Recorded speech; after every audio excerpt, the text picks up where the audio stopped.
మంది సమక్షంలో ఇందాక సారు వాళ్ళు ఉండంగా ప్రోగ్రామ్ మనం చేయాలి, బట్ హడావుడి అయిపోయింది. బట్ నో ప్రాబ్లం, నువ్వు చాలా మందికి ఇన్స్పిరేషన్. 10th ఇంటర్మీడియట్ అవ్వగానే పేరెంట్స్ మ్యారేజ్ చేస్తూ ఉంటారు. దయచేసి చైల్డ్ మ్యారేజెస్ అనేవి మనకి కరెక్ట్ కాదు. పిల్లలు వాళ్ళు చదివే ఇంట్రెస్ట్ ఉన్నా కూడా కొంతమంది పేరెంట్స్ ఇంటి దగ్గర డెసిషన్స్ తీసుకుంటారు. అలా కాకుండా వాళ్ళు చదువుతాము అంటే కంపల్సరీగా వాళ్ళకి ఎంకరేజ్మెంట్ ఉంటే వాళ్ళ కాళ్ళ మీద వాళ్ళు నిలబడి వాళ్ళకు ఒక లైఫ్ చూసుకుంటారు అండ్ వాళ్ళ ఫ్యామిలీకి ఇవ్వగలుగుతారు. కాబట్టి అందరూ పేరెంట్స్ ఇదొక్కటి గమనించాలి.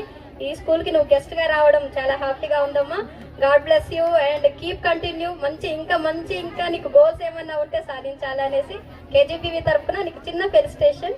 So take the felicitation.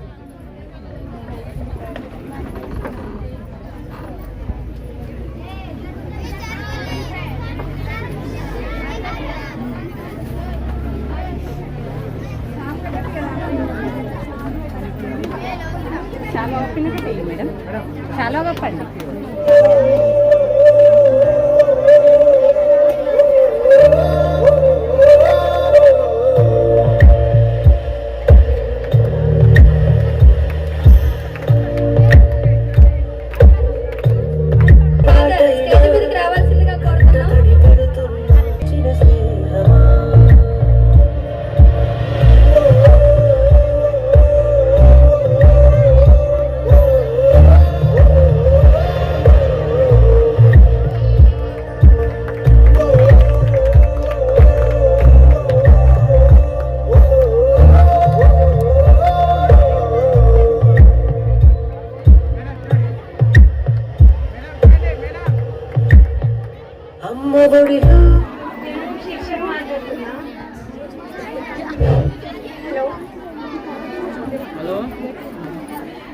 నేను శిరీషన్ మాట్లాడుతున్నా. నేను ఇక్కడ 7th క్లాస్లో జాయిన్ అయ్యాను.